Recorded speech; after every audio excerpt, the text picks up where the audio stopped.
नमस्कार मित्रांनो, आपण आपल्या चॅनलवरती सगळे कट ऑफ ॲनालाइज करत आहोत, जेणेकरून आपल्याला प्रिफरन्स द्यायला मदत होणार आहे. हिस्टॉरिकल कट ऑफ्स आहेत जे ॲनालिटिकल मेथडमध्ये आपल्याला मदत करतात ॲनालिटिकली सगळे प्रिफरन्सेस ॲनालाइज करून द्यायला.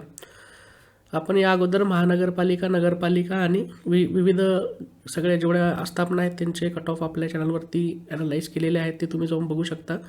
आज आपण नागपूर जिल्हा परिषदचे कट ऑफ ॲनालाइज करणार आहोत. जिल्हा परिषदमध्ये आपण मराठी मीडियम तर इकडे ॲनालाइज करतच आहोत, पण इंग्लिश मीडियमचे पण कट ऑफ जे सेमी इंग्लिश तुम्ही म्हणता सगळे आपण त्याचे पण आपण कट ऑफ इकडे ॲनालाइज करणार आहोत. त्याच्यामुळे सगळे ॲनालाइज व्यवस्थित बघा. आपण पोस्ट वाईज आणि सब्जेक्ट वाईज ॲनालाइज पहिले चेक करणार आहोत. नागपूर जिल्हा परिषदसाठी हा व्हिडिओ आहे स्पेशली. बाकीच्या जिल्हा परिषदचे पण आपण एक सेपरेट प्लेलिस्ट केलेली आहे जिल्हा परिषदनुसार, महानगरपालिकानुसार, विथ इंटरव्ह्यू, विदाऊट इंटरव्ह्यू. हे सगळं ॲनालिसिस करूनच तुम्हाला तुमचे प्रिफरन्सेस द्यायचे आहेत मित्रांनो.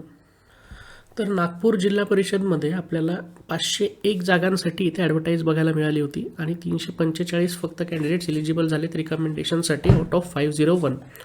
तर आता सगळ्यात पहिले आपण पोस्ट वाईज बघूयात. 1ली ते 5वीसाठी अंडर ग्रॅज्युएट टीचरच्या ऑल सब्जेक्टसाठी, इंग्लिश माध्यमसाठी, इंग्लिश मीडियमच्या एडेडसाठी 136 ॲडव्हर्टाईज पोस्ट होत्या आणि फक्त 11 कॅन्डिडेट एलिजिबल झालेत मित्रांनो रिकमेंडेशनसाठी आणि 98वरती तुम्ही इथे कट ऑफ बघू शकता.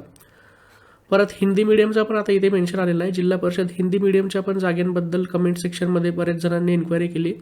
तर अंडर ग्रॅज्युएट टीचरच्या 1ली ते 5वीसाठी ऑल सब्जेक्टच्या हिंदी मीडियमच्या मित्रांनो इथे 8 ॲडव्हर्टाईज पोस्ट होत्या. 4 कॅन्डिडेट्स एलिजिबल झालेत रिकमेंडेशनसाठी आणि 74वरती आपण इथे कट ऑफ बघू शकतो. अंडर ग्रॅज्युएट टीचरच्या 1ली ते 5वीसाठी ऑल सब्जेक्टच्या मराठी मीडियमसाठी ग्रँटेडच्या 184 ॲडव्हर्टाईज पोस्ट होत्या. 184 कॅन्डिडेट एलिजिबल झाले आहेत रिकमेंडेशनसाठी आणि 99वरती आपण इथे कट ऑफ बघू शकतो विदाऊट एनी हॉरिझॉन्टल रिझर्वेशन आणि PH कॅटेगरीचा 116वरती आपल्याला कट ऑफ इथे बघायला मिळत आहे. तर हे झाले आतापर्यंत आपण बघितले 1ली ते 5वीचे. आता आपण ग्रॅज्युएट टीचरसाठी बघत आहोत. ग्रॅज्युएट टीचर 6वी ते 8वीसाठी मित्रांनो भाषा शिक्षकासाठी माध्यमाचं इथे तुम्हाला कंपल्सरी नसते, माध्यम म्हणजे मॅटर करत नाही एवढं. तर इथे लँग्वेज इंग्लिशसाठी ग्रँटेडच्या 59 ॲडव्हर्टाईज पोस्ट होत्या. 6वी ते 8वीच्या इंग्लिश भाषा शिक्षकासाठी 59 ॲडव्हर्टाईज पोस्ट होत्या. 59 कॅन्डिडेट एलिजिबल झालेत रिकमेंडेशनसाठी आणि 117वरती आपल्याला कट ऑफ बघायला मिळते विदाऊट एनी हॉरिझॉन्टल रिझर्वेशन आणि PH कॅटेगरीचा आपण इथे 112वरती कट ऑफ बघू शकतो. त्यानंतर मित्रांनो ग्रॅज्युएट टीचर 6 ते 8साठी हिंदी भाषा शिक्षकासाठी ग्रँटेड पोस्ट होत्या. 50ची ॲडव्हर्टाईज पोस्ट होती. 23 कॅन्डिडेट एलिजिबल झालेत रिकमेंडेशनसाठी आणि 58वरती आपल्याला इथे कट ऑफ बघायला मिळत आहे. 6 ते 8 ग्रॅज्युएट टीचर मॅथ्स सायन्ससाठी. आता इथे इंग्लिश मीडियमची वॅकन्सी आहे मित्रांनो. परत इथे 25 ॲडव्हर्टाईज पोस्ट होत्या. 25 कॅन्डिडेट एलिजिबल झालेत रिकमेंडेशनसाठी आणि 121वरती आपल्याला कट ऑफ बघायला मिळत आहे आणि हॉरिझॉन्टल रिझर्वेशन PH कॅटेगरीमध्ये 96वरती आपण हा कट ऑफ बघू शकतो. ग्रॅज्युएट टीचर 6 to 8साठी मॅथ्स सायन्सच्या आता या मराठी मीडियमच्या जागा आहेत. 26 ॲडव्हर्टाईज पोस्ट होत्या. 26 कॅन्डिडेट एलिजिबल झालेत रिकमेंडेशनसाठी आणि 125वरती आपण हा कट ऑफ बघू शकतो. ग्रॅज्युएट टीचर 6 to 8साठी सोशल सायन्सच्या मित्रांनो मराठी मीडियमच्या 13 ॲडव्हर्टाईज पोस्ट होत्या. 13 कॅन्डिडेट एलिजिबल झालेत रिकमेंडेशनसाठी. 131वर कट ऑफ इथे बघायला मिळत आहे विदाऊट एनी हॉरिझॉन्टल रिझर्वेशन. 85वरती आपण PH कॅटेगरीचं इथे कट ऑफ बघू शकतो. तर अशा पद्धतीने मित्रांनो आपण आता पोस्ट वाईज आणि सब्जेक्ट वाईज नागपूर जिल्हा परिषदच्या इंग्लिश, हिंदी आणि मराठी तिन्ही मीडियमच्या ज्या ॲडव्हर्टाईज पोस्ट होत्या सगळ्या क्लासेससाठी पोस्टसाठी आपण इथे ॲनालाइज केलेल्या आहेत. आता आपण कॅटेगरी वाईज ॲनालाइज करूयात. आता तुम्हाला बरेच आपले जे मित्र आहेत ते मला कमेंट सेक्शनमध्ये विचारतात की ओल्ड आपले जे कट ऑफ आहेत ते आपण का बरं ॲनालाइज करत आहोत. तर सगळ्यात महत्त्वाचं म्हणजे आता आपण जेव्हा टेट दिली आहे आपली या वर्षीची आणि जी तेव्हाची टेट झाली असेल, तुम्हाला या सगळ्यांचा जेव्हा डेटा मिळतो टेटचा तेव्हाचा, पवित्र पोर्टलचा तेव्हाचा, पवित्र पोर्टलचा आत्ताचा, वॅकन्सीज तेव्हाच्या, वॅकन्सीज आत्ताच्या आणि एक असतो डिफिकल्टी रेशो, डिफिकल्टी क्रायटेरिया म्हणजे जे आपण टेटचा कट ऑफ ज्याला म्हणतो. ह्या सगळ्यांचं जेव्हा तुम्ही कंपॅरेटिव्ह ॲनालिसिस करता, कंपॅरेटिव्ह स्टडी करता आणि मग तुम्हाला एक जजमेंट घ्यायला मदत होते की कशा पद्धतीने यावेळेस कट ऑफ जातील आणि त्या कट ऑफवरनंच मग तुम्हाला तुमचे प्राधान्यक्रम जे आहेत, प्रिफरन्सेस ते व्यवस्थित द्यायचे आहेत, जेणेकरून तुमचं सिलेक्शनचं जे पर्सेंटेज आहे ते वाढणार आहे. तुमचं सिलेक्शनचे चान्सेस यामध्ये वाढणार आहेत. कारण पवित्र पोर्टल थ्रू आपल्याला मित्रांनो माहिती आहे फक्त टेटच्या स्कोरवरती नाही तर तुमच्या प्रिफरन्सेसवरती सुद्धा तुमचं सिलेक्शन अवलंबून राहत असतं.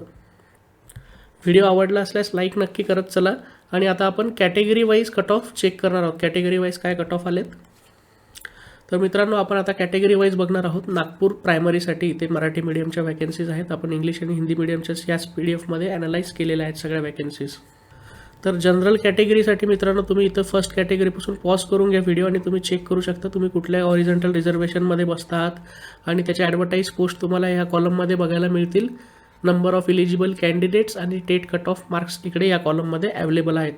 तर तुम्ही तुमच्या कॅटेगरीचं बघून चला आणि सब्जेक्ट आणि आपल्याला पोस्ट बघायची तुम्ही कुठे इलिजिबल आहात. तर मग तुम्हाला एक हॉरिझॉन्टल आणि व्हर्टिकल म्हणजे तुमची पोझिशन कळेल तुम्हाला एक्झॅक्टली किती मार्क्स हवे आहेत.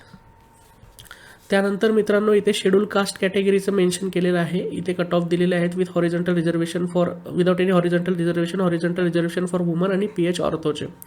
त्यानंतर शेड्यूल ट्राईबच्या इथे जागा आहेत त्या मेन्शन केलेल्या आहेत विथ हॉरिझॉन्टल रिझर्वेशन. त्या तुम्ही तुमचं ॲनालाइज करून घेऊ शकता. हे ॲडव्हर्टाईज पोस्ट आहेत मित्रांनो. इथे नंबर ऑफ कॅन्डिडेट इलिजिबल आहेत रिकमेंडेशनसाठी आणि इकडे आपण कट ऑफ बघू शकतो.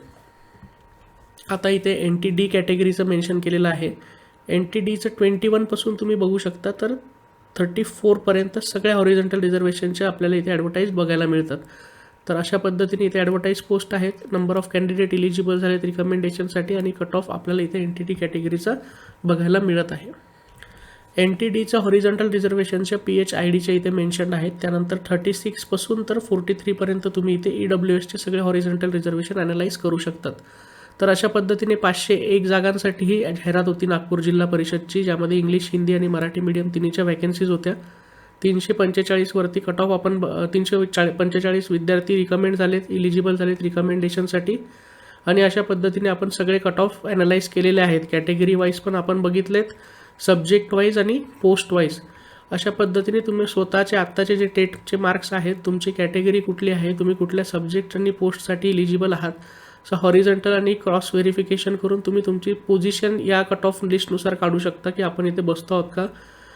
+10 किंवा +20 मार्क्स तुम्ही डिफिकल्टी लेवलनुसार ॲड करा, पण तेव्हाच जेव्हा तुम्हाला व्हॅकन्सीज प्रॉपर माहीत होतील. व्हॅकन्सीचं कंपॅरिझन झाल्याशिवाय डिफिकल्टी लेवल किंवा कट ऑफ जाईल हे कोणीच सांगू शकत नाही. तर जेव्हा वॅकन्सीज येतील तेव्हा आपण याचा पण एक प्रॉपर ॲनालिटिकल व्हिडिओ बनवूयात, जेणेकरून आपल्याला प्रॉपर कट ऑफ सगळ्या आस्थापनांचे, सगळ्या जिल्हा परिषद, नगरपालिका, महानगरपालिकांच्या आपल्याला अभ्यासता येतील. व्हिडिओ आवडला असल्यास लाईक करायला विसरू नका आणि चॅनलला नक्की सबस्क्राईब करा मित्रांनो, अशाच टीचिंग रिलेटेड अपडेटसाठी. धन्यवाद.